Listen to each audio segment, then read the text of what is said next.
يا اهلا وسهلا. شوف بس الكوكيز كومنتاتهم هتظهر ولا لا.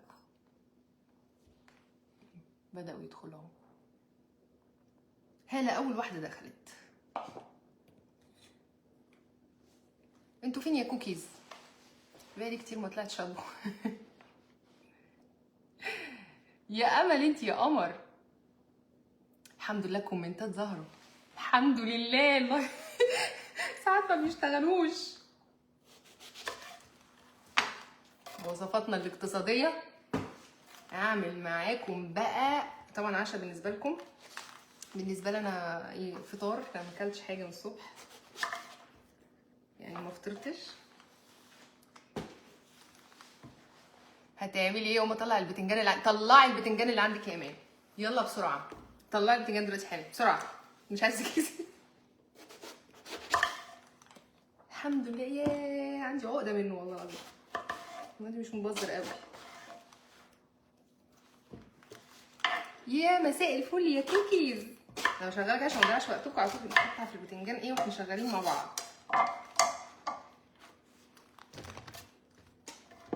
عاملين ايه؟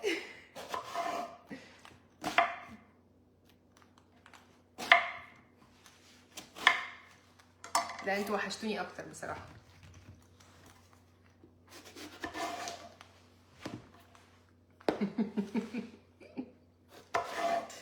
بقالي كتير ما طلعتش اطبخ.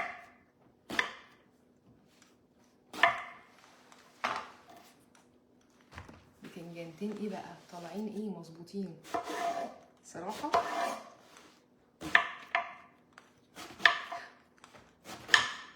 التانية دي اللي مبزره شويه. يا مساء الفل. عاملين ايه؟ هملحه عشان ينزل الميه وما يشربش زيت. انا اصلا مش هنقليه اصلا، هنشوحه كده تشويح خفيف.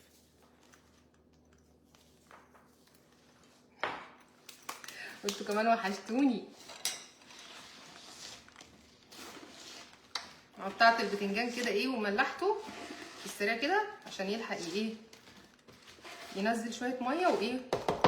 ممكن تحطوه في ميه وملح، تنقعوه في ميه وملح. حلوه قوي الفكره دي برضه، بس انا ايه مش عايزه ايه يعني اضيع وقت شويه عشان طلع لايف.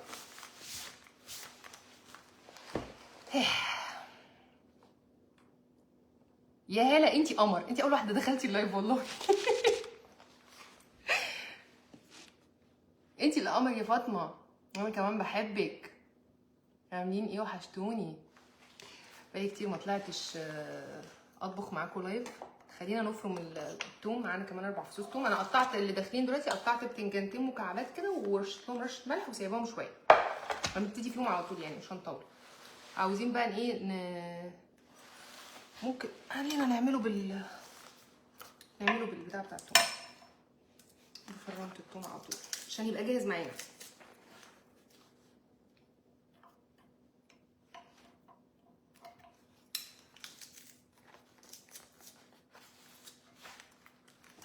هيخضر بس مش مشكله. اوكي حط له شويه زيت.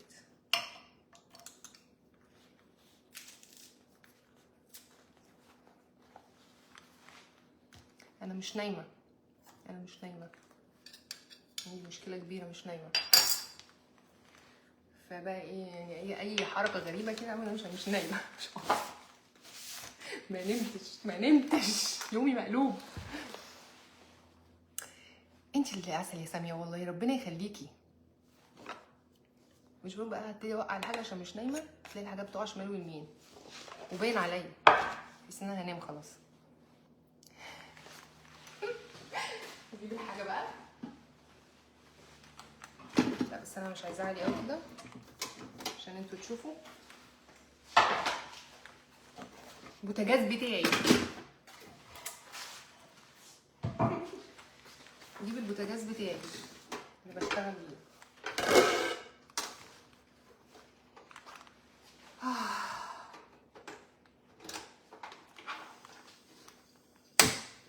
البوتاجاز الصغنن ده بيسالوا عليه يا كوكيز. ده بوتاجاز عادي غاز فيه انبوبه صغننه هنا، وكان كتير بيسالوني عليه. هو حلو طبعا. الغاز عندي انا هنا في كاليفورنيا غالي جدا، يعني الغاز غالي قوي في المنطقه اللي انا فيها دي. فده طبعا حلو. انت بتشتريه منين؟ بتشتريه من اي قسم في السوبر ماركت اللي هو فيه كامبينج، اللي هو فيه تخييم، يعني قسم اللي هو بتلاقي خيم، بتلاقي حطب، بتلاقي فحم، هتلاقي واحد زي ده، والانابيب بتاعته برده موجوده، تشتريهم من هناك. بس هل هو حلو في البيت بقى عندكم انتوا عندكم الغاز يعني اي ثينك يعني مش مكلف قوي زي هنا، مش عايزه اقول لكم بس انا بدفع كام في الشهر عشان ما تخضوش. طاسه على النار، حتى بس هنزود شويه زيت كده عشان هو اصلا بيشرب زيت. انا مش هقليه، انا هشوحه. هشوح البتنجان بتاعي. حطيت فيها زيت زيتون، ممكن تحطوا زيت عادي، مش لازم زيت زيتون، حتى انا عامل ميكس وحطيت زيت زيتون وبس، معلقتين كده زيت عادي. تمام. وهو اول ما بنرش عليه الملح بيبتدي زي ما بنقول كده بالبلدي يعرق. بصوا تلاقوه عرق كده وطلع ميه، ده علشان ما يشربش زيت كتير. هو كده كده بيشرب، بيبلع الزيت يعني. فممكن تنقعوه في ميه وملح لو انتوا بقى يعني عندكم وقت. جيبوا بقى طبق كبير تحطوا فيه ميه، تحطوا فيه معلقتين ملح وتدوبوا الملح في الميه، تحطوا فيه البتنجان يتنقع شويه ويطلع يتنشف بمناديل مطبخ عادي وينزل في الزيت، برده مش هيشرب زيت، يبقى حلو قوي قوي قوي. تمام. بس احنا عشان ايه، مش عايزين بس نضيع وقت، فانا ايه رشيت رشه ملح كده، وعلشان هو عرق فهطلعه على منديل انشفه بس كده بمنديل، مش هشطفه من الملح ولا حاجه، انا عايزاه بالملح بتاعه زي ما هو كده. ايه اللي حطيتي ايه؟ انا مش فاهم طبعا، لازم حاجه تقعد شمال ويمين. ننزله بقى ايه في الزيت. انا عايزه الملح بتاعه، يعني هقلل الملح بعد كده. طبعا بينزل ميه في المنديل وننزله في الزيت، ومقطعاه مكعبات كبيره، ممكن تقطعوه طرنشات زي ما انتوا عاوزين. صباح الخير. عندي انا الصبح ايوه دلوقتي عندي الصبح. ايه بعدين بقى هو هيكش ملوش يعني، هما البتنجانتين دول يا دوبك يعني هيكش دلوقتي، يبقى عامل زي خلاص. اعلي بقى النار، خايفه بس يطرطش عليكم. تمام. في واحده وقعت فتح فين؟ خلاص خليكي بعيد.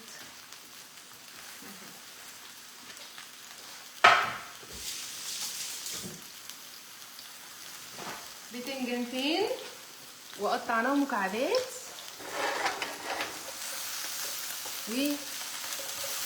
بصوا بقى ورشت لهم رشه ملح عشان خاطر يطلعوا الميه بتاعتهم وما يشربوش زيت.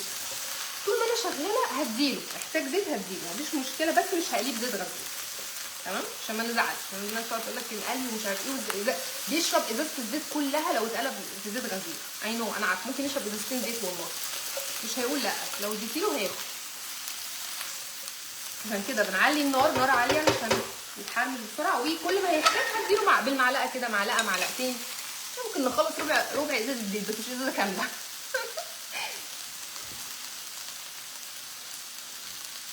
عايزين نعرف الطريقه. ايات انا بعمل ايه؟ بتنجانتين ونقطعهم مكعبات، نحط عليهم بقى ايه رشه ملح كده، ينزلوا بس الميه اللي فيهم يعرقوا كده عشان ما يشربوش زيت، وهو بيتشوح على النار. بس هو اصلا شرب الحبه اللي كانوا موجودين، وكل ما يحتاج بنديله، يعني لقيته عايز بديله، مش هبخل عليه، مش هقول له لا. انا اذا مش نايمه فمش طايقه بقى اللي هو ايه يعني خلاص. طبعا ممكن تخبزوه في الفرن، نبعد عن الخطوه دي خالص، نحطه نفرده على صينيه، نديله رشه زيت، سبراي زيت كده، او ندهنه دهنه زيت، وندخله الفرن.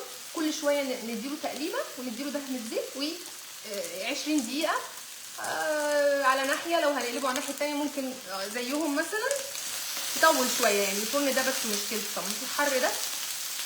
بس لو عايزين تخبزوه في الفرن اوكي، سبراي زيت ويتخبز.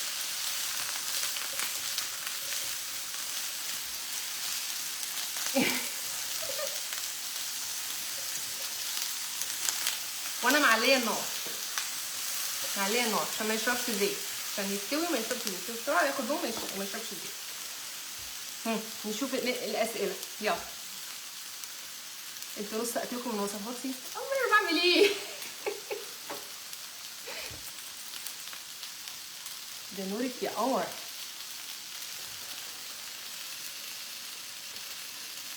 انا شايفه الدخان طالع على وشي بس مش فايتني حاجه. او بصوا بدا بياخد لون اهو. النار عاليه زي ما قلت، احتاج بديله. هنحتاجها. هو ما شاء الله يعني في زيت مش مفيش، بس انا بديله بصوا معلقه معلقه معلقه معلقه بس. لو حطيت له زيت اكتر من كده هشربه لحد لما الاقيه استوى بنسبه 70-80% كده، خد لون خلاص. يعني بعد كده هو بيكمل سوا لما بيتشال من على النار.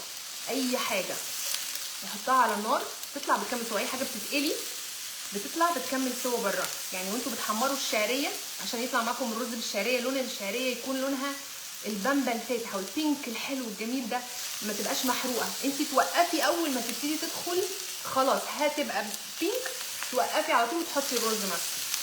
لو استنيتي لما توصلي لدرجه اللون هتغمق بعدها. بيكملوا سوا ما بيوقفوش. لما تطفي النار ما بيوقفوش.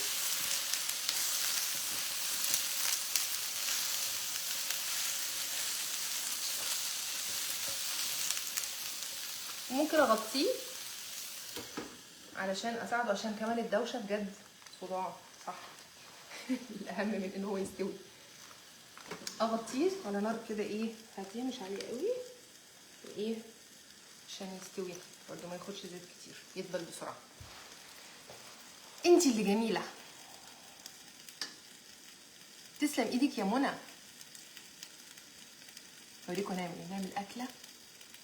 انا بعشق البتنجان، انتوا عارفين انا قايله 50 مره اي فيديو اقول لكم انا بعشق، انا من عشاق البتنجان، بحبه جدا. ممكن يتاكل في اي وضع، وحتى كمان يعني للدايت او الناس اللي هم ملتزمين بحميه معينه حلو قوي يتشوي ويتاكل، مفيش فيه سعرات كتيره. فمن من الاصناف اللي انا بحبها هو البطاطس، عشان برضه ما انتوا عارفين مش هكذب عليكم. ايه في كومنت هنا فوق يا ولاد ما شفتوش. اكلات للدايت. حاضر والله لما بعمل دايت اكل دايت ما بلاقيش حد، والله ما بلاقي حد. انا قلت كذا مره عقدتوني بصراحه. من لكم كيكه بالشوفان والكريمه اللي عليها دايت كمان. حاضر. بصوا بدا ياخد لون ازاي، وما حطيناش زيت كتير، مفيش يعني ما كملناش ربع كوبايه زيت اصلا كله على بعض. لانه هلاقي واحده دلوقتي بتقول لي ربع كوبايه زيت. لا تعالي هنا. هي بيشرب الازازه كلها. ربع كوبايه زيت ده قليل جدا. لا هو بيشرب الازازه كلها، احنا عارفين كده. خصوصا لو هتقلي بقى كمان بقى مثلا اكتر من بتنجانتين، يعني 3 4 تقلي كميه خلاص. الله يرحم ازازه الزيت. لما غطيته خلاص يعني مش محتاج على فكره خالص. احنا الحبه اللي احنا حطيناهم خلاص دقيقتين كده وهنرفعه.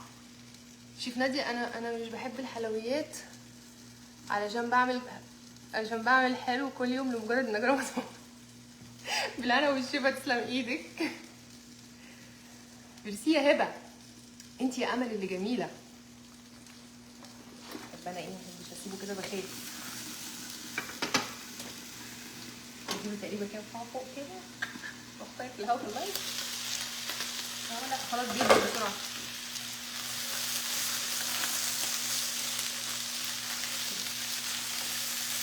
ليه مزاج اديله معلقه زيت كمان؟ ليه مزاج؟ معلش انت ليه مزاج.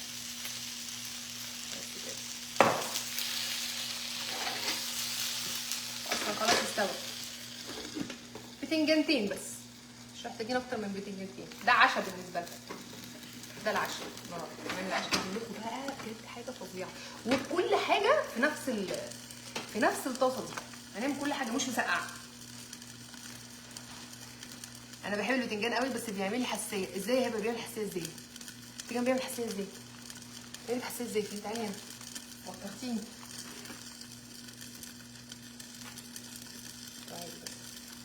بيعمل لي حساسيه ازاي؟ تعالي. انا بحبه بصراحه، بحبه جدا. خلاص انا بس ايه حتت كده هقلبها على الناحيه كده ساعتها الثانيه تاخد لسعه من الناحيه الثانيه، وهو على فكره استوى. انه هيكمل سوا، هنكمل بعد كده. بس كل حاجه هنا في نفس الحله او الطاسه. افضل شيف الوطن يا ربنا يخليكي، ده من ذوقك. ده من ذوقك يا قمر. ادواتي الخشبيه اللي كان بيسال عليها عايزه عنايه. يعني انت هتجيبي خشب في البيت، مش هترميه في الحوض كده وتروحي فاتحه عليه حنفيه الميه وتسيبيه بقى منقوع في الميه، لا هتيجي تاني يوم تلاقيه راح طائر. يتغسل اول باول ويتنشف. لو هتجيبي ادوات خشب وبتحبي شكلها لان هي حلوه، هي شكلها جميل جدا، هتهتمي بيها وتغسليها. وده حلو يخليكي تغسلي المواعين اول باول. هتقومي بالعافيه تغسلي وتنشفي وتشيليه بقى على جنب، وما تسيبوش تحطيش تحت ميه سخنه ولا في الشمس ولا، يعني عايزه عنايه علشان تحافظي عليه. خلاص انا عايزه اطلعه اصفيه عشان فيه زيت. هنطلعه بره خلاص. بصوا مفيش، ما خدش زيت كتير، اتقلب واخد لون واستوى وريحته رهيبه. انا ممكن اكله كده. طلعه بره بقى، بس بحاول احافظ على شويه الزيت اللي في الطاسه عشان استخدمها تاني. مش كده بقى، مش هحطه على مناديل، لا انا عاوزاه بزيت عشان عارفه في سؤال دلوقتي.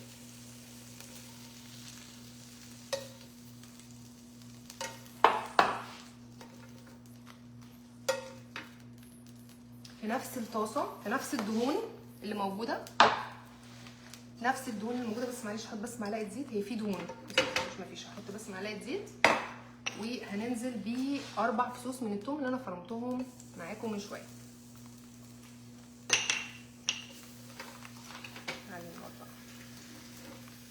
شايفين كده؟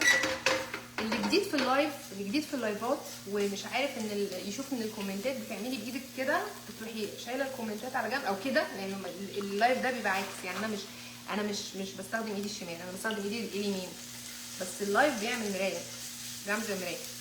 فتعملي بايدك كده او كده، انا مش قادره اركز يعني مش نايمه. هتروح الكومنتات رايحه على جنب، تقدري تشوفي بقى كل حاجه بوضوح. دخلت عيني الدخان بتاع التوم، دخل عيني، هي ناقصه. التوم يطلع ريحته،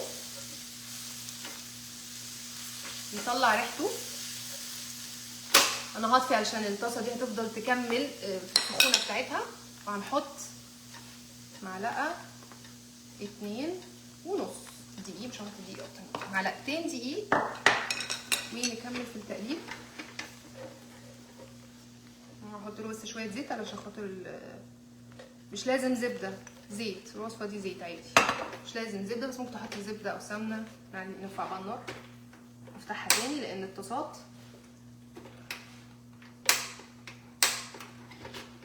بتعلق. لا بتهزر، ما عملتش نفسي هيهب في وشي عشان انا ما عملتش. ممكن تحطوا زبده، بلاش سمنه، ممكن تحطوا زبده بس او زيت، بلاش سمنه تبقى تقيله قوي بالسمنه. تمام. بصوا بقى، ده اسمه الرو، خليط رو. ده اللي هو ايه يا ناديه؟ اللي هو زيت ودقيق، سمنه ودقيق، زبده ودقيق، اي حاجه دهنيه، دهون مع دقيق، اللي هو بتاع البشاميل ده اسمه رو. تمام. فالرو ده هوت يا اما نشيله من على النار، نحطه على جنب كده 5 دقايق يبرد، ننزل عليه بالحليب او اللبن يعني سخن، يعني واحد فيهم يبقى بارد واحد فيهم يبقى سخن. تمام. ودي طريقه مضمونه جدا يعني، بس عشان احنا في اللايف مش عايزه اضيع وقت، فانا هعكس، هخليه هو سخن وهنزل عليه باللبن الساقع او الحليب الساقع. برده دي طريقه صح، يعني اللي انتوا بتعملوه صح. البشاميل صح يبقى هو سخن، تنزلوا عليه بلبن ساقع، ما بيتكتلش، بس في احتماليه انه يتكتل لو مثلا ما قلبناش بسرعه كده يعني. لكن الطريقه اللي انا بعملها ودايما معاكم اللي هي بتبقى الاضمن، يعني ان احنا نشيل ده على جنب، نسيبه يهدى ويبرد، نسخن بقى الحليب وننزل بيه على الرو ده. تمام. بس انا مش هعمل كده دلوقتي، ليه؟ لان انا مش نايمه، ما عنديش وقت، خلاص انا عايزه انام. انا بهزر معاكم عشان لا انا فايقه قوي. نحط بقى اللبن هو اللي ساقع دلوقتي، ونقلب بقى، نفضل نقلب عشان يفك، عشان ما يتكتلش.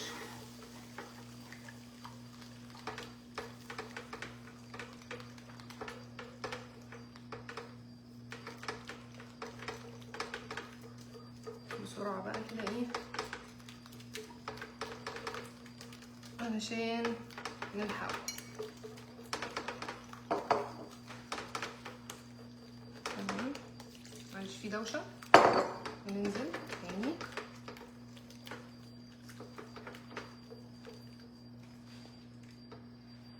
وانا كمان بحبكم. الكوته اللي جوه دي التوم مش البشاميل، ده خلاص ده صوص بشاميل.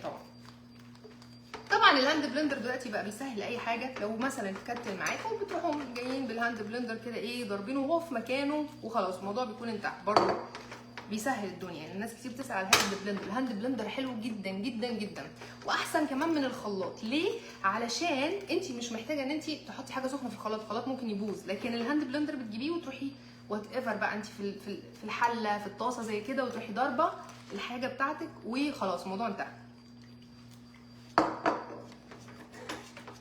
شوفوا بقى الفرق ما بين الطريقه دي والطريقه الثانيه. بنبقى مطمنين على طول، بنروح حاطين الحليب سخن على الرو وبنقلب، خلاص بيبقى عامل زي الحرير. طبعا شفتوا كذا فيديو، عملنا كذا فيديو عليه. يعني الطريقه دي شويه تبقي لا حذره، يعني تفضلي تقلبي بقى وتنزلي حبه حبه علشان ما يتكتلش.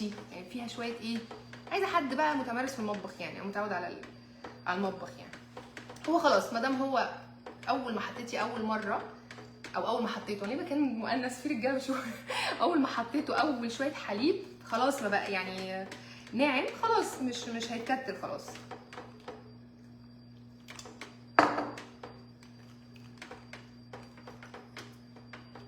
علي بقى النار. انا هديت النار شويه علشان ايه ما يغليش بسرعه واخد وقتي معاه. دلوقتي بقى نبتدي بقى نعلي النار ونكمل الايه الوصفه بتاعتنا.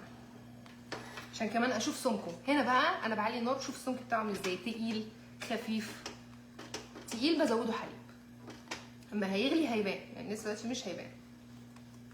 تمام، نعمل ايه بقى يا ناديه؟ انا عايزه طبق يامي علشان احط عليه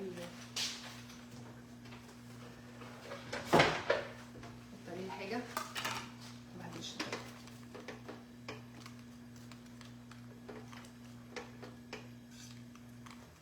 نحط بقى البهارات بتاعتنا. مش بهارات كتيره في الوصفات دي. هنحط بص مش هحط ملح كتير عشان انا حاطه اوريدي على الباذنجان، فهحط بس سنه صغننه بس ملح عشان البشاميل يتطعم. وهحط طبعا فلفل اسود. مش مهم الباذنجان لونه اسود، لكن لو وصفه عايزين لونها يبقى فاتح هتحطوا فلفل ابيض. وهنحط رشه صغننه من الكزبره، صغننه مش كتيره، يعني نص معلقه صغيره من الكزبره. ولو عايزين تدوا له نكهه ايطاليه رشه اوريجانو. بصوا انا عملت ايه بس كده خلاص، مش اكتر من كده.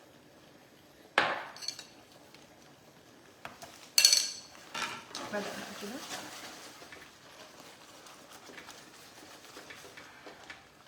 على فكره البهارات كده كده اختياريه واذواق. البهارات اذواق. في ناس تحبش مثلا الكمون، انا عندي مشكله مع الكمون، ناس كتير متحبوش.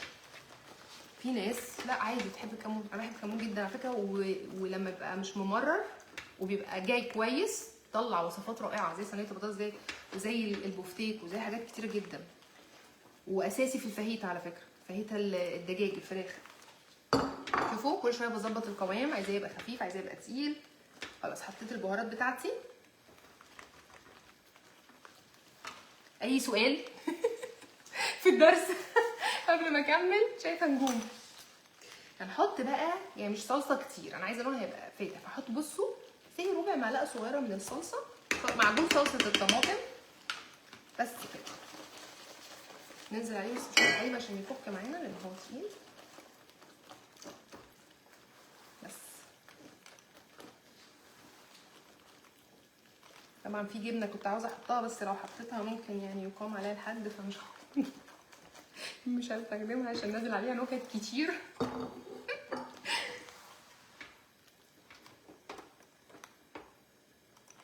يا كوكيز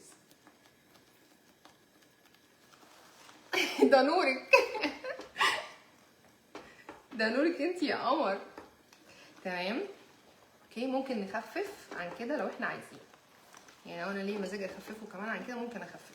طبعا ممكن تحطوا ميه، مش لازم حليب على فكره، مش لازم لبن حليب، يعني ممكن ميه عادي، ممكن اكمل بميه، ما عنديش اي مشكله ان انا اكمل بميه.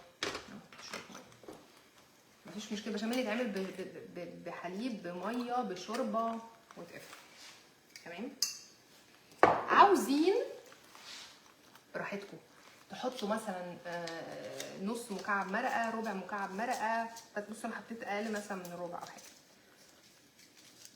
بس كده يدي نكهه كاني حطيت مثلا شوربه. تمام. هنحطه. تسلم ايدك انت يا قمر. بصوا بحط ميه، بقولكوا بحط ميه اهو عادي جدا. ممكن تحطوا مكعب زبده بقى في المرحله دي مثلا هو راح فين؟ البتنجان بتاعي. هناخد بقى البتنجان بتاعنا. بصوا الصوص بالنسبه لي انا، الصوص دلوقتي حلو، انا عاجبني كده. شوفوا القوام اللي هو ايه، جوسي كده، وريحته بقى ما اقولكوش فظيعه، حلوه جدا. هناخد البتنجان، انا عايزاه بالدهون بتاعته، ماشي؟ معلش بعد اذنكم، عايزاه بالحاجه بتاعته كلها، بملحه بكل. هنزله هنا، نهدي النار بقى عشان برضو ايه ما يغليش جامد بسرعه.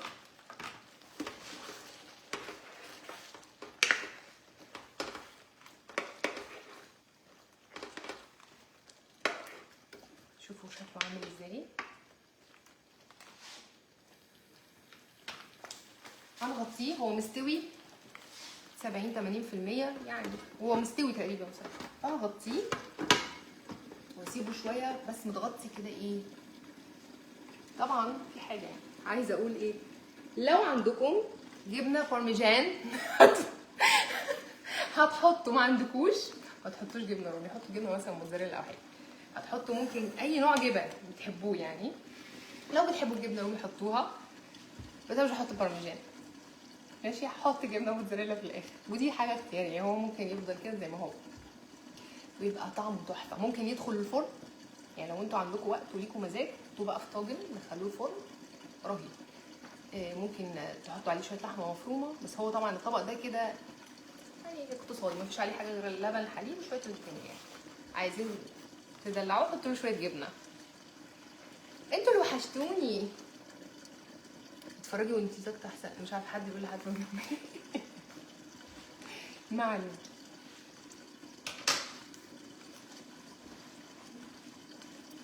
ميرسي يا رشا، يا روح قلبي انتي، يبقبق اهو جوه.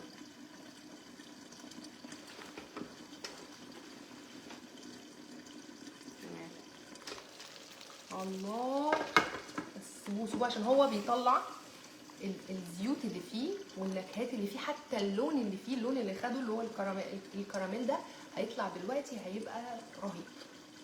النكهات، الميكس ده، البتنجان مع اللي هو زي صوص البشاميل او صوص البشاميل، حاجه تانية. لو انتوا جربتوا المسقعه بالبشاميل بتاعتي، شوفوا شكله عامل ازاي، بصوا اللون اتغير ازاي اصلا.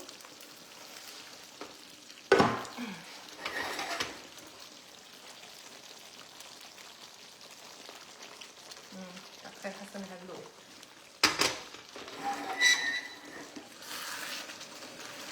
الله، تمام، حلوه قوي. ادي بس النار. طبعا ما حطيناش كريمه ولا اي حاجه. عايزين تحطوا بقى اخر حاجه اللي هي الجبنه، هحط عليه الجبنه في الاخر، ريحته تحفه.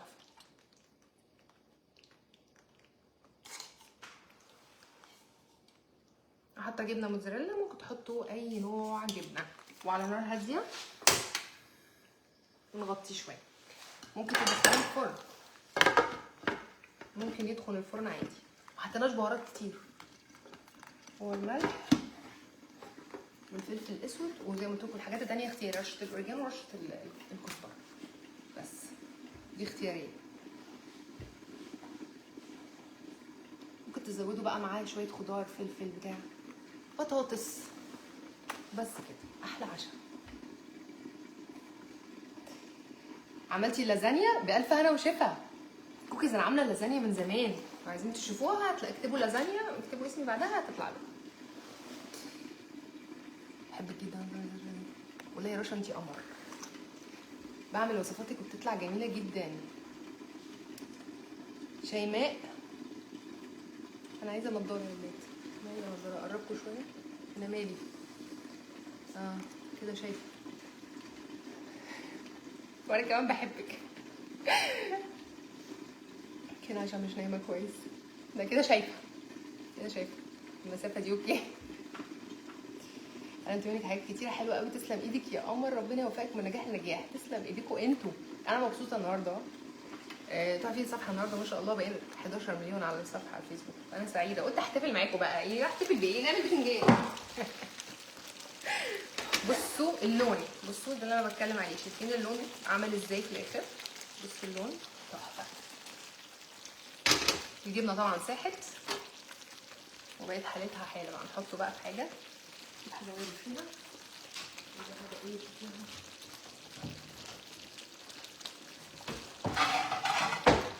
هتقع على دماغي. لا بس الطبق ده مش عاجبني. لا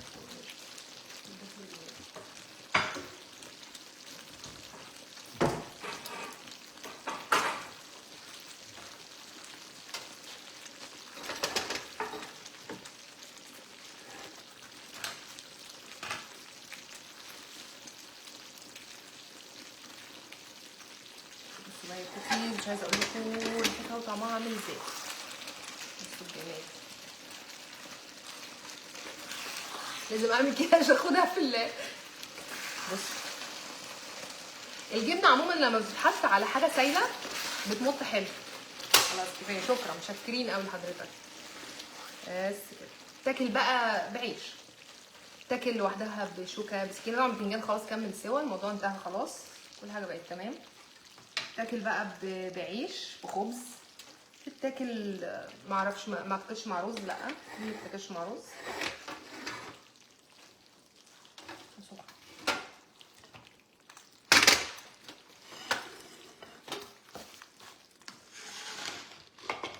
انا الطبق ده برده مش عاجبني، مش مقتنعه، مقتنعنيش، مش مقتنعه. انا بحب الطبق ده.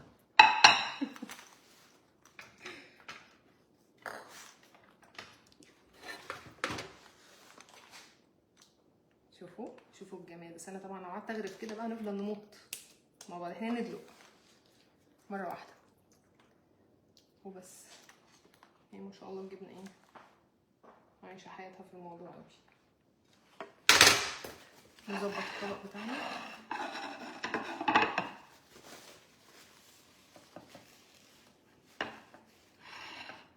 حتى بمسح الطاقه اللي لازقه في المنديل. نشيل ده بقى من هنا.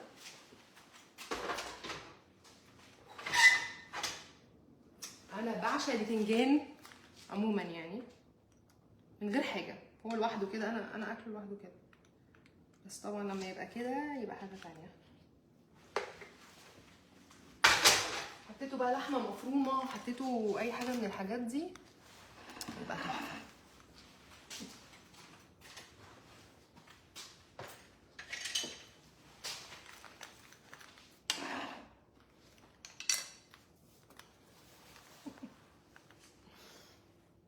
اي ثينك انتوا شايفين يعني، اجس انتوا شايفين اهو. حطوا له بقى شويه بقدونس مثلا من فوق كده.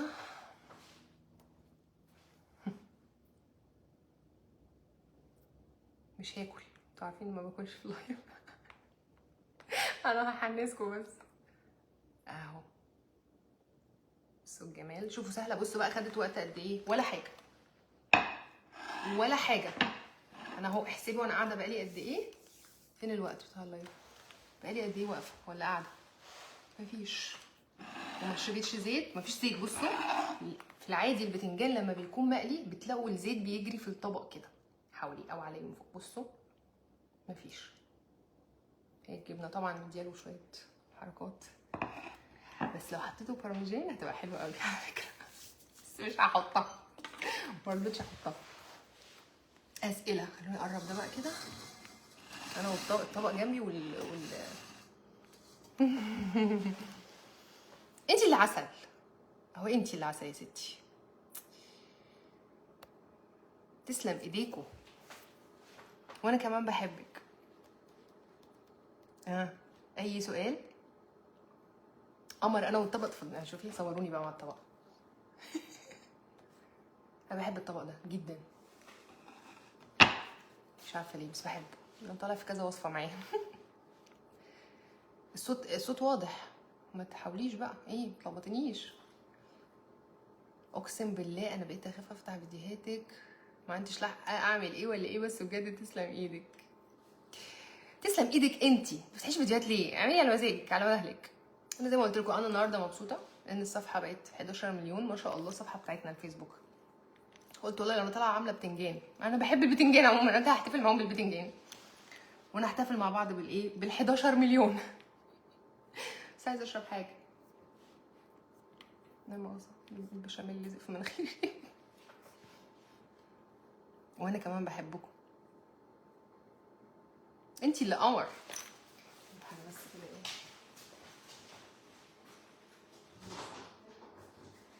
اقعد معاكم حاجه ساقعه بس.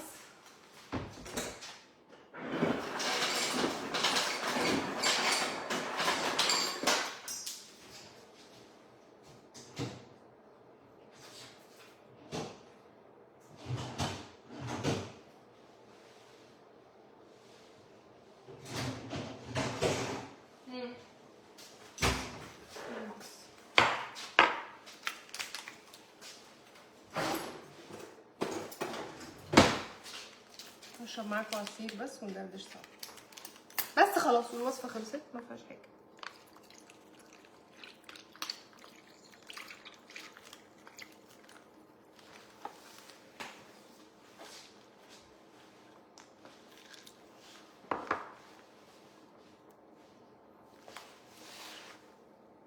انا ما غبتش والله، انا موجوده، انا زي ما انا كنت مسافره على فكره، بسافر كتير بس فساعات طبعا بفتقد المطبخ يعني، فكان يعني كنت مفتقداه يعني، بس لكن انا موجوده بنزل الفيديوهات زي ما انا. مش عايزه اعمل صوت.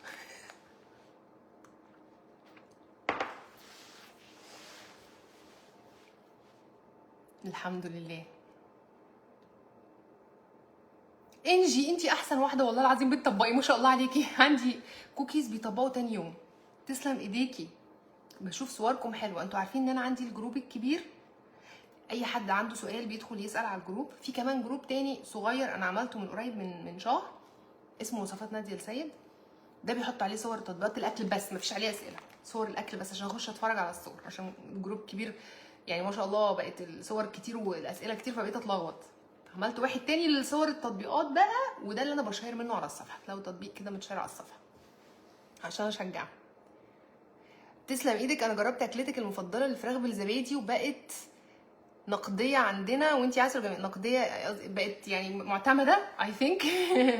بألف انا وشفا. على فكره الوصفه دي حلوه جدا برضو، استخدمت نفس الطبق ده على فكره، نفس الطبق ده بحبه قوي. لما يكون في اكله بحبها بستخدمه فيها. الفراخ بالصوص اللي هو بتاع الزبادي دي، ممكن انتي تشوفي الفيديو تفتكري انه الوصفه دي يعني لا يعني ما تحسيش ان هي طعمها حلو او طعمها عادي او زي اي وصفه، لكن بجد تحفه. دي رائعه مش ممكن يعني، الطعم لا يمكن تتخيليه اذا جربتيها. لازم تجربوها، لازم تجربوها. دخليها بقى الفرن مثلا في الاخر واديها وش كده، تطلع معاكي فراخ طعم رهيب، مفيش حد بيختلف عليه يعني. كل اللي جربوها قالوا عليها حلوه قوي. ما بحبش البتنجان خالص بس دلوقتي هموت عليه. شفتي؟ اديله فرصه. اديله فرصه، على فكره جميل جدا، بحبه قوي على فكره، بعشقه. عندكم بست عندنا كل حاجه عندنا عندنا، بس هنا بجيبه علشان رندا، فبجيبه مفيش عليه سكر خالص. اللي في مصر كان بيبقى مسكر شويه اي ثينك، يعني هنا مفيش سكر. يعني حطيته كمان على تلج فبقى اللي هو ايه مفيش. بس كنت عايزه اشرب حاجه بارده. عاوزين فراخ بالبصل والسماق؟ حاضر. بس انا لما بحط سماق بلاقي فيه ذهول. ايه السماق ده؟ هو ده بهار، نوع من البهارات حلو جدا، بيدي مزازه وبيظهر النكهات على فكره، تحفه يعني. لو شفتي سماق هاتيه، وحلو قوي قوي في الفراخ. انا بحب كيكه التفاح روعه، والمهلبيه بتاعتك كريمي وروعه. يا بشاير تسلم ايدك، انت بتفهمي. المهلبيه بتاعتي انا عاملاها حاطه فيها شويه دقيق.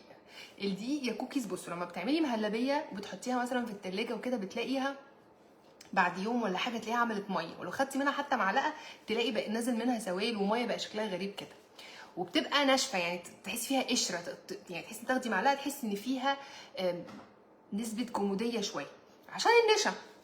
هو النشا اصلا بيعمل كده، النشا اصلا عامل بيشتغل على النار، بيعمل التماسك في الليكويدز، يعني في السوائل، بيدي تماسك للسوائل.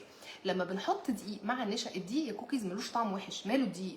هو انتوا مش بتعملوا الكيكه بدقيق وتدخلوها الفرن وبتاكلوها عادي؟ بتحطي دقيق بيدي زي البودنج كده شويه، بيدي قوام كريمي اكتر، ما يخليش الميه تنزل، ما يخليهاش تبقى عامله كده ايه ناشفه، عامله زي اقول لك زي، مش عارفه اوصفها لك ازاي، يعني تبقى كريميه وزي البودنج، فبيطلع المهلبيه تحفه حلوه جدا. يعني في مهلبيه بالنشا بس حلو، بس بقى لو جربتي مهلبيه بالدقيق واتبعتي التعليمات اللي انا قلت عليها وسويتي الدقيق كويس على النار، مش هيبقى ليه اصلا اي طعم، هيدي قوام ونكهه للمهلبيه رائعه. جربوه. هو اصلا البودنج دقيق. البتنجان ليه وصفات كتيره، ايه انا ممكن اعيش في البتنجان معاكم يا ونحشيه بقى ونعمل كل حاجه منه. عايزين طريقه البابا غنوج زي المطاعم؟ حاضر من عينيا. انا عملت بياض التلج، طلعت روعه وسهله وجدا ولذيذه. اهو مثلا بياض التلج دي مثال، دي فيها دي، وناس تقول لك ايه ده، طب دي مش طعمها بشاميل؟ بشاميل ليه؟ لا طبعا مفيش الكلام ده، ده زي البودنج. انت شيلي بس فكره البشاميل دي من دماغكم اللي مزهقاكم من كل الاكل، ده بودنج. بودنج بيتعمل اصلا بدقيق، تدي قوام كريمي وطعم رائع. انا عملت المهلبيه بالطريقه بتاعتك دي، كانت اول تجربه، كانت جامده جدا. الف هنا وشفا. شفتي اهو، اللي هيجربها هيعتمد. الجبنه البارميجان عملت لهم مش عارف انا على فكره. والله ما بستخدمهاش مثلا، قليل جدا على فكره، يعني بستخدم موزاريلا لان كل الناس عندها موزاريلا، لكن البارميجان ما بستخدمهاش كتير. بس هم فجاه افتكروها، وفجاه بقت ترند، وفجاه بقت الجبنه البارميزان ومش عارف، كنت خلاص كنت هستخدمها، قلت لا بلاش. تحفل عليا، خليني في الموزاريلا. ممكن تطبخي طبخ مغربي؟ ممكن حاضر عينيا، بس لما اعمل وصفه بقى ايه قولوا بالراحه كده، لا ايه ما تعدلوش جامد بعنف. البسبوسه عملتها على طريقتك تحفه جدا جدا جدا، مع العلم انا البسبوسه كانت بتطلع مني ناشفه وبايظه على طول. البسبوسه مثلا من الحاجات اللي يعني علشان فيها جلوتين عالي، لو اتقلبت زياده تنشف على طول، تبقى عامله زي الحجر، لو اتفعل لو اشتغل تنشف. اي حاجه فيها جلوتين يا كوكيز لو ما حطيتيش عليها سوائل اوكي قلبيها. وانس ان انت حطيتي سوائل على الحاجه اللي فيها جلوتين، سواء كان دقيق او بسبوسه، ما تقلبيش كتير علشان ما تنشفش. فالبسبوسه احنا عملناها بطريقه حلوه جدا وناجحه.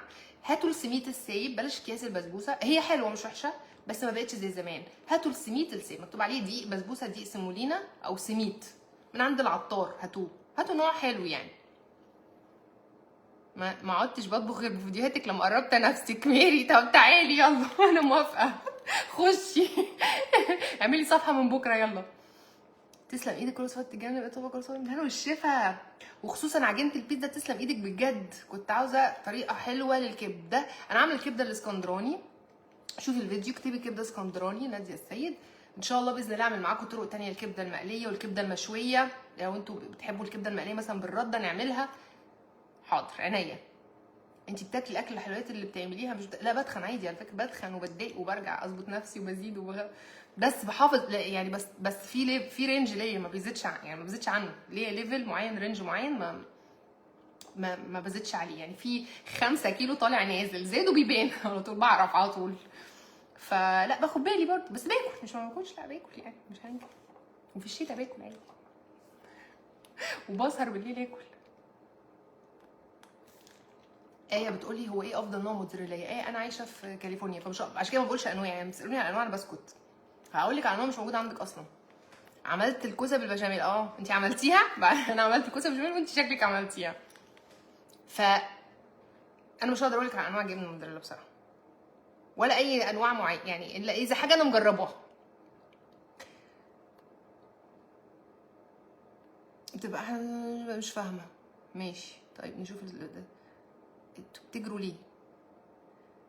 لسه كنت بتفرج على وصفه الجلاش المتقطع. مثلا الجلاش مثلا المتقطع، الجلاش فيه ازمه انه مثلا الجلاش ناس بتشتريه، بنفتح لفه الجلاش بنلاقيها متقطعه متبهدله متهرتله زي ما انا قلت لكم في الفيديو، متهرتله، وبتبقى طبعا في الفريزر بقى، لكن ممكن احنا متعقدين منه بنحطه في الفريزر بنسيبه ونيجي نطلعه نلاقيه اتبهدل اكتر اصلا لما بيقعد شويه في الفريزر. لو فك واتجمد واحنا جايبينه من السوبر ماركت فك وبعد كده رجعنا جمدناه انتهى بقى متبهدل اكتر. فنعمل ايه في الجلاش؟ دي كانت ازمه. عملت لكم انا فطيره الجلاش دي تحفه، نقطعه بالسكينه نسير ننتقم منه، وبنعمل له تشريبه كده عليها بالظبط ربع كوبايه زيت او سمنه، هي ربع كوبايه لان الجلاش عشان يدهن طبقه ويتورق بنخلص عليه نص علبه السمنه. خلينا نعترف فعلا بياخد سمنه كتير او زبده كتير علشان تورقي، ولا هتلاقي نفسك ورقتي نص تحتاني ونص فوقاني. لا، فعملته بطريقه حلوه جدا. الفيديو تحت اللايف ده بوستين كده تنزلوا هتلاقيه. تشريبه حلوه قوي، تسقي وتحط في النص لحمه مفرومه، والطبقه الثانيه ننطرها كده مع احنا مقطعينها اصلا. مفيش بقى توريق ولا فرد ولا مقاس الصينيه ولا تقصقصي ولا الكلام ده خالص خالص خالص. عايزه اقول لكم ان ده الرجاله بتعمله اكتر من الستات من كتر ما هو سهل وجميل. في ناس يعني عاملاه ومش عايزين يقولوا السر اللي بيدوه عندهم، مش عارفه ليه. بس تحفه، رائع، احلى من الجلاش. لو عملتوه مش هتعملوا جلاش تاني، هي دي الطريقه اللي هتعملوا بيها على طول.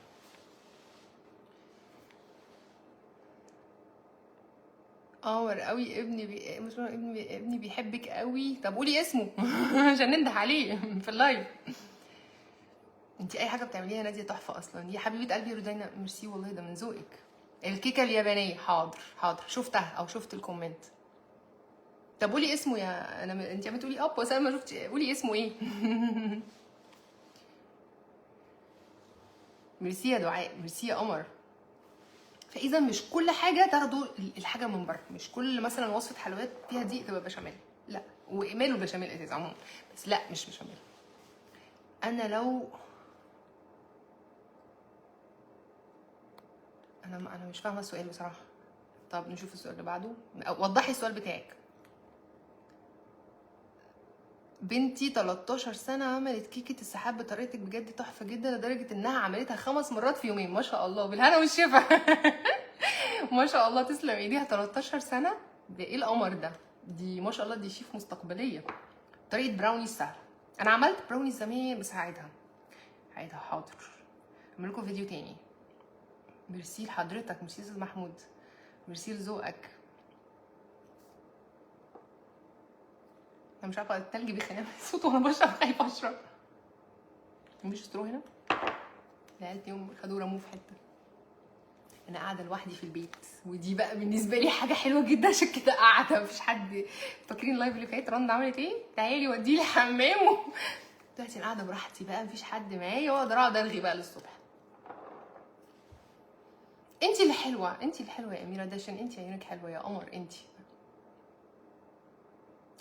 انا بحبك جدا، وعملت منك كور البطاطس وطلعت تحفه وكلهم بقوا بيحبوها. يعني انا مثلا عامله فكرتيني اللي هي البطاطس الكروكيت، اللي هي كرات البطاطس اللي بتتقلي في الزيت. دي فيها مشكله انها بتفك مثلا من الناس دايما، لان البطاطس نفسها هي اللي فيها مشكله مش الوصفات. عملتها بطريقه في تغليفه كده معينه من غير بيض. انا عارفه ازمه البيض معاك، ما بتحبوش الزفاره. وهي كوكيز. لما بقول ان الوصفه دي مثلا من غير بيض، من غير دقيق، من غير، مش معناها ان انا عايزه اوفر، مش معناها انها اقتصاديه، لا، معناها ان في ناس ما بتحبش البيض وبتقرف منه او بتضايق منه، بيبقى زفر. فانا بقول من غير بيض مش عشان نوفر. لما الناس تقول طب انت عاملاها من غير بيض بس حاطه مش عارفه حليب بكذا ايوه، ما هي انا مش قصدي انها اقتصاديه، انا قصدي انها ما فيش بيض، لان في ناس ما بتحبش البيض. مش يعني ما قلتش اقتصاديه خالص، انا ما بقولش خلاص. عملت جاتوه شاتوه تحفه بصراحه، كل الوصفات مظبوطه جدا. الف هنا وشفا. بتحافظي على وزنك ازاي؟ زي ما قلت لك يا دعاء، انا باكل من كل حاجه، بس براقب نفسي. يعني مثلا ممكن يعني احس ان انا مثلا زدت، فاجيب اخلي بقى الاسبوع ده مثلا اكل معين اللي هو رايس كيكس مثلا، واجيب اللي هو التوست البني، واحسب السعرات بتاعتي واظبط نفسي، وبجري وبلعب رياضه ساعه كل يوم رياضه. والمفروض كمان انزل عن كده، بس طبعا اوقات كده بيبهدلوني لما بقعد اقول لهم انا لازم انزل عن كده. المفروض انزل كمان عن كده على فكره. هو رايح اولى ثانوي، ادعي لنا ربنا يوفقه يا رب ويكرمه، ما شاء الله. ده كبير ما شاء الله.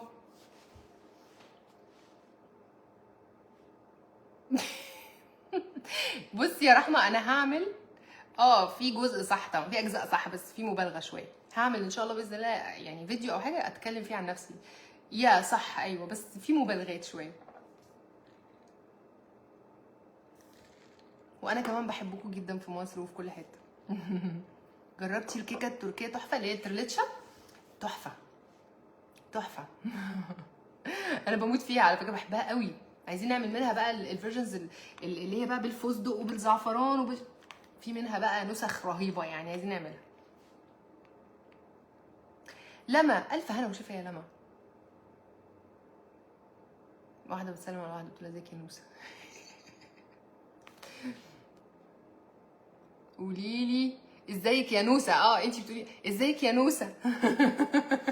ازيك يا نوسه يا نسنوسه. يا قمر انتي. ميرسي.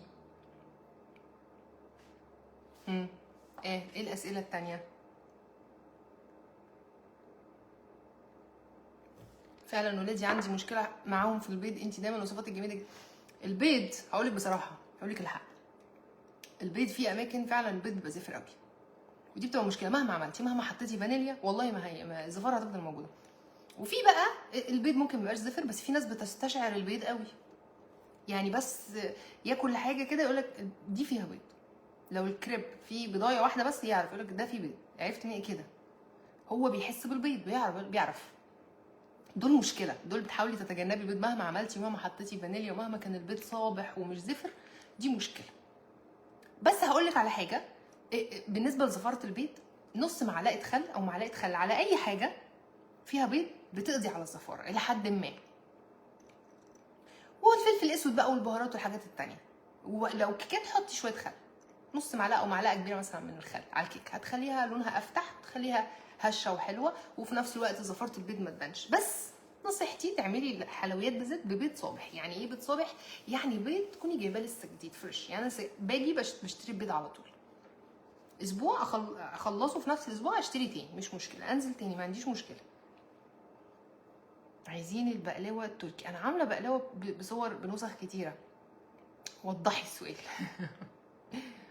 حاضر حاضر يا كوكيز. انا مبسوطه قوي ان انا طلعت معاكم طبخت. انا ما بحبش اطول على فكره يعني في اللايف، على قد ما اقدر بحاول خالص بسرعه ما نكملش ساعه. يعني عملنا اكله سهله وبسيطه، ان شاء الله نطلع لايف تاني ونعمل حاجه جديده تاني. المره الجايه نعمل حاجه بقى فيها حلويات بقى، ولا حاجه سريعه كده نعملها لايف. مش هطول عليكم، حطوا اسئلتكم وانا هنزل ادور في الاسئله وارد على قد ما اقدر. واشوفكم على خير، ويلا باي باي.